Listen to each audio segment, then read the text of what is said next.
Things I got checked off my bucket list. One was to hike the Grand Canyon. We did this earlier this year when it was cooler. My daughter, you've met, she's been here in sub for me. My brother-in-law, my niece, or his daughter. And so the four of us hiked down to Havasu 5 Falls, 11 miles down. Switchbacks down were brutal. I fell a half an hour into the hike and messed up my leg. But continued through the whole hike, cleaned up my wounds at the river, and hiked back out 4 days later. So great time. Next slide. Second bucket list was to go deep sea fishing for king salmon in Alaska. I just got back from that trip. My oldest son, Chris, went with us. That's the owner of a lodge. That's Chris's father-in-law and his brother, Tom. And what a trip. This lodge only takes on 30 clients every 3 to 4 days, depending on what you buy. And they fly you in from Ketchikan on float planes like that. You fish for 3 solid days.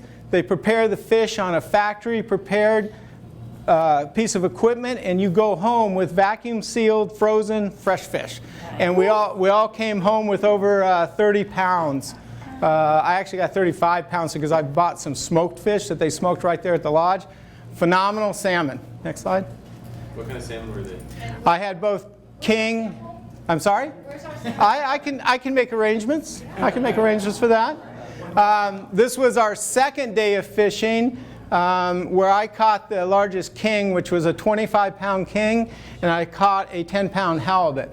What's interesting about those weights is that the king came up from 85 feet down, and the halibut came up from 250 feet down. And you don't realize what you have on the hook until you know how deep you are in the ocean. And it was a great time. We absolutely had a ball. Weather wasn't the greatest. It was raining every day, but we fished and fished. And I'm not a fisherman, but I do love to eat fish. So I'm the only one at home that eats the fish, so I got plenty. Next slide. The list there. Oh, this was phenomenal. Eagles were like pigeons in Alaska. I've never been to Alaska, so I didn't know any different. But they would start filleting fish on the boat ride back to the lodge, and they'd throw the carcasses out in the water. These things were literally, the edge of the boat was here, so they were 6 to 8 feet off, grabbing carcasses out of the water. Just beautiful, magnificent, huge eagles. And I kid you not, if you can imagine pigeons at a baseball or football game when they come around all the food, eagles were the same way in Alaska when there was fishing boats coming into the lodge. So it was pretty phenomenal. Do you have the word processing document? Perfect. What I want to talk about today real quickly is the most common thing that the insurance industry is seeing claims in. And it's called inside limits. And it has nothing to do with business insurance. This is really your personal insurance issue. And I'm going to talk about them in order of claims that the industry is seeing, not just my company, but all companies. And I think it needs to be educated upon because we don't know this. Unless you've read your policy or you're a client of mine and you've gone through these conversations about what are your inside limits. An inside limit is a particular limit tied to a category that has a ceiling on it. And the first one, the most common one, is jewelry. And this one gets people all upset, but that's why I want to talk about it. Most policies have an inside limit of $2,500 to $3,000 on jewelry. Well, Bob, I have thousands of dollars of coverage on my home if my dwelling burns, and I have thousands of dollars of coverage for my property, my personal property, if I lose any of that, theft or fire. That's true. But you have inside limits by categories in every policy. So women, if you have jewelry that's valued $2,500 or more and you get it stolen out of your house, 9 times out of 10, your insurance company is only going to write you a check for $2,500 because it's an inside limit. How you get around that limit is that you can schedule these items on a separate schedule with a 0 deductible for any value. And the prices are incredibly cheap. I know this, I've paid out on it. True story. A couple of mine that I've had insured for years got married. Combined, they had $65,000 in wedding bands and wedding jewelry. Going to Maui, I told them, I said, don't take your jewelry to the beach. Don't do it because you'll lose it. Just got married, took the jewelry to the beach. She lost her ring and band in the sand, and it was never recovered. Wrote a check for over $32,000 because that was scheduled individually with no money out of her pocket. So it happens. But if you don't know about these things, you won't have them scheduled and you'll be limited. So I encourage you to talk to your insurance agent and find out what your inside limits are. Second largest claim area is money. People keep money at home. Most policies only give you $100, $200 coverage for money.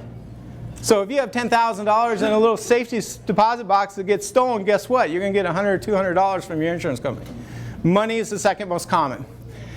Business property, laptops, things like that, most policies give you up to $1,500 on that. Tools, for guys, tools in the garage, most policies give you about $7 grand for tools. And that may be a lot, but in some shops that's not a lot. I have over $10,000 scheduled of woodworking equipment in my shop alone. Firearms, rifles, and handguns. This is really key because these limits have gone down due to the times, but typically that limit is $5,000. That includes all guns, all handguns, all rifles, all shotguns, unless you have them scheduled. If you schedule them individually, you can get full replacement costs for whatever the value of those guns are. But if you don't, you have an inside limit inside your policy, and that's all the insurance company is going to pay out on you. Real quick for questions. Bob, you were talking about money. If people have cash in their house, how do you schedule something like that? You cannot schedule cash. You cannot. What about comic books like that? Comic books are usually standalone as a collection and they have a value. If they have appraised value, you can schedule the appraised value for the full value and have zero out of pocket if they're destroyed by fire, water, or theft. How often should you have jewelry valued for the insurance companies? How often should you have it valued or appraised? The insurance industry requires a current one every 3 years. Every 3 years. Or if it's a new purchase, we accept the receipt, and the receipt's good for 3 years. In the case of my story with my wedding couple, they had the receipt, obviously. So all these are true stories. I had a case where a little safe was stolen out of the house. The guy said we had $15,000 cash in the safe. I said, can you prove it? He says, yeah, here's the withdrawal receipts over the last 9 months. We were saving this to buy a car. And I go, can you prove you didn't spend it? Can't prove that. So it's hard to prove cash at home, and that's why it has a very low limit. How about gold? Gold's the same way. You can have it appraised by weight, and then the current market price is what the reimbursement is. But if it's not appraised, then you have a limit, and it's $100. And that includes coins and things like this. So when you appraised my ring and jewelry a few years ago, I did your appraisal, I have to have it reappraised? Every 3 years we should have a current appraisal. It depends on the appraisal. Sometimes they're good for 5. I'll check to make sure. Now for jewelry, that's total combined or per item? Total combined. In addition to the jewelry total limit, there's a per item limit. So there's 2 inside limits. With my company, it's $1,500 per item, $2,500 total. Women get absolutely bonkers when they hear that if they don't have their jewelry You protected. said it's inexpensive to schedule it. The $65,000 wedding band that I scheduled for the couple that got married cost them about $58 a year. It was nothing. Yeah. Cheap insurance. But this is something where people really lose their shorts in claims, and you don't know about it till you have the claim. So I wanted to spend a minute and get off of commercial insurance and talk about this because this is our biggest payout of claims and complaints in our industry right now is inside limits in a policy. And let me ask you a question. Other than my clients, how many people have never heard of inside limits in a policy? Look at the hands. Wow. It's okay.